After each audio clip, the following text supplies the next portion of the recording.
Do Heleno Rodai, Rádio Serviço. No Rádio Serviço Saúde Especial de domingo é dia de conversar mais uma vez com o chefe do Serviço de Clínica Médica do Hospital Federal dos Servidores do Estado, meu amigo, grande tricolor, Dr. Silvio Provenzano. Hoje vamos dar continuidade ao assunto que iniciamos na semana passada, falando sobre as complicações crônicas do diabetes, dando hoje uma atenção especial aos rins. Bom dia, bom domingo, doutor Silvio. Bom domingo, Heleno. Beijo para a família Tupi. Uma semana que no meio foi muito triste com a perda do nosso querido Jaininho Gold, colega lá do Fundão, tricolor como a gente, mas que fazia muito exercício, e ele fazia exercícios como deve ser feito, ao ar livre, ia para a praia, para terra, para a lagoa, e foi cruelmente assassinado, já foi mais do que noticiado. Daqui a pouco, às 10 horas, vai ter uma manifestação na lagoa contra a violência. A gente está cansado disso tudo. Mas foi muita crueldade, viu, Helena? Eu soube que perfurou o pâncreas. Para perfurar o pâncreas, além de ser comprida a lâmina, deve ter sido com uma violência terrível que fizeram isso. É inaceitável, imperdoável no meu entender. Sem dúvida nenhuma. Bom, doutor Silvio, para começar então, o diabetes pode prejudicar também o funcionamento dos rins quando não controlado corretamente? O diabetes é uma doença que se caracteriza por alterações do metabolismo da glicose, seja por uma deficiência na secreção de insulina, seja por uma dificuldade na ação dessa insulina. E a consequência disso é um ambiente na circulação onde a glicose fica permanentemente elevada.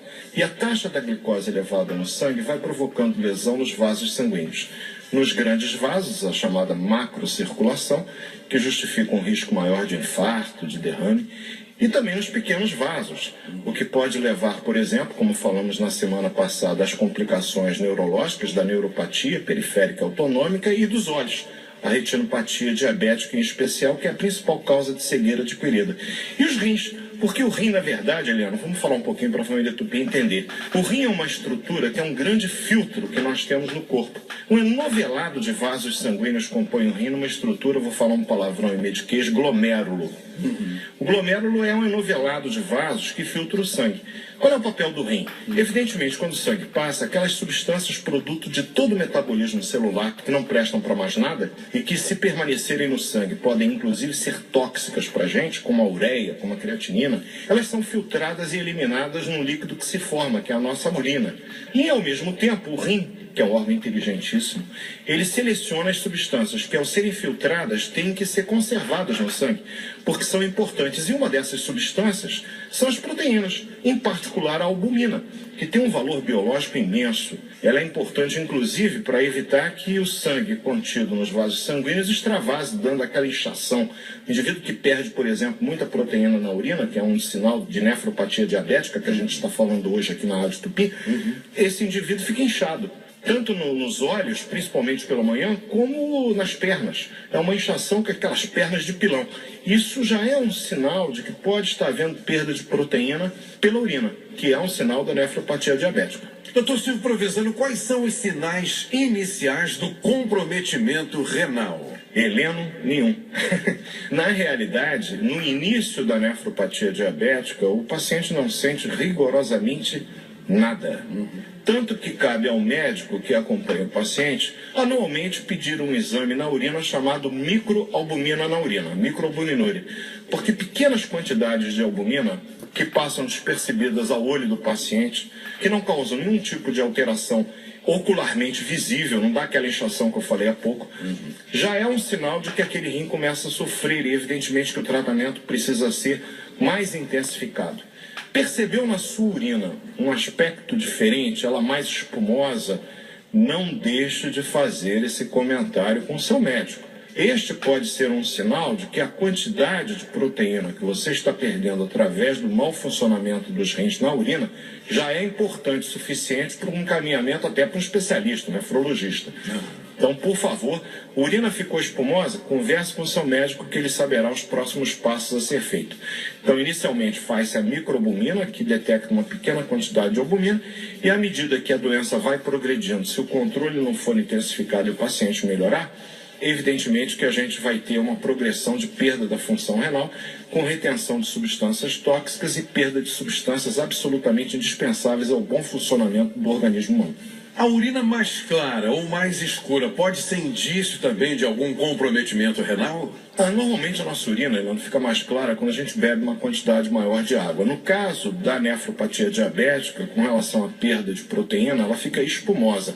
É uma espuma que se forma, não é nem mais clara, nem mais amarela. Agora, a urina escura, várias doenças podem provocar isso, inclusive entupimento do canal biliar, que leva àquilo que a gente já chamou de colúria. A urina fica com aspecto de Coca-Cola, uma infecção aguda na vesícula biliar também pode provocar isso.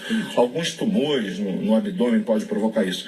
O importante hoje, na nossa aulinha aqui do Serviço de Saúde, é que o paciente diabético fique bem esperto com relação ao aspecto da urina, principalmente com relação à presença de espuma na urina. Perfeito. Em relação à forma de tratamento, doutor Silvio? Nós sabemos que o que realmente leva ao mau funcionamento dos rins é o controle glicêmico ruim aliado à pressão arterial. Por quê? Porque no início da insuficiência renal, quando o paciente já não é hipertenso, ele acaba se tornando hipertenso. E o rigoroso controle do nível da pressão, sobre a qual falamos também recentemente aqui, é fundamental para evitar a progressão do problema renal. Além disso, Helena, o paciente que ainda tem o hábito de fumar, ele deve abandonar o tabagismo, ter um controle também rigoroso sobre os níveis do colesterol no sangue, procurar fazer uma dieta equilibrada com uma relativa redução na quantidade de proteína na alimentação para que não haja uma sobrecarga no funcionamento dos rins. Doutor Silvio Provenzano, o paciente já está com um quadro avançado, com um comprometimento renal. Como prevenir esse problema? A insuficiência renal crônica, a doença renal terminal, ela é classificada em diferentes estágios. Desde o estágio 1, onde há apenas uma leve perda da função renal, até aquele estágio mais avançado, que é o 5, quando é considerada doença renal terminal. A gente não tem como viver sem os rins. O indivíduo que perde a sua função renal 100%, se ele não receber um tratamento de substituição da função renal, ele vai morrer, e morre relativamente rápido. Então a gente tem para isso duas alternativas, na verdade 3, mas vamos falar das primeiras duas que são as mais usadas de urgência. A hemodiálise, o indivíduo tem o sangue filtrado através de máquinas, e lembrar que, eu tenho muito orgulho disso, sabe, Helena? Foi no Hospital dos Servidores do Estado, onde eu tenho a honra de chefiar a clínica médica, que o primeiro aparelho de hemodiálise chegou no Brasil. Isso lá, pelos idos dos anos 50, salvo erro, era um monstro. Hoje são máquinas moderníssimas. Além disso, você pode fazer como alternativa a diálise peritoneal, onde um catéter é introduzido no abdômen do paciente e tem ali uma membrana que faz a filtração do sangue, permitindo parcialmente resolver o problema do rim. Finalmente tem o transplante renal, né, Helena? Você sabe que se o indivíduo diabético tiver um familiar próximo com compatibilidade genética, que é avaliado com exames pré-operatórios, e se esse familiar estiver disposto a fazer a doação do rim, isso é uma alternativa muito interessante para o tratamento do paciente com insuficiência renal crônica.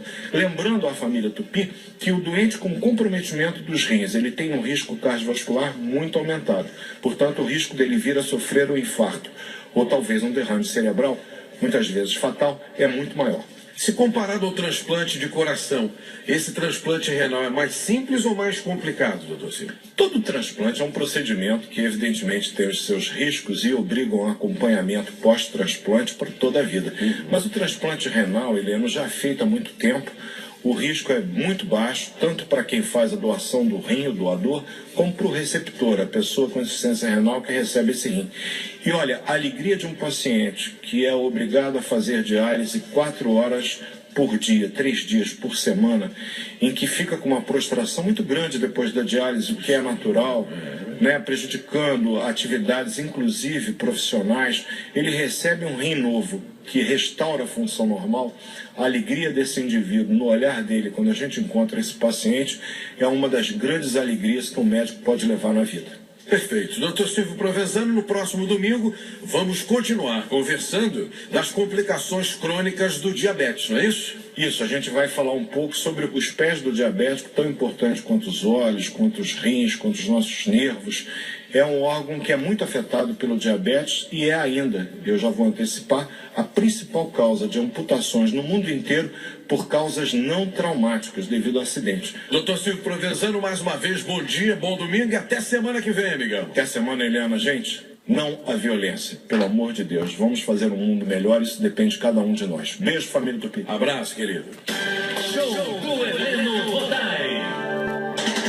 Garotinho.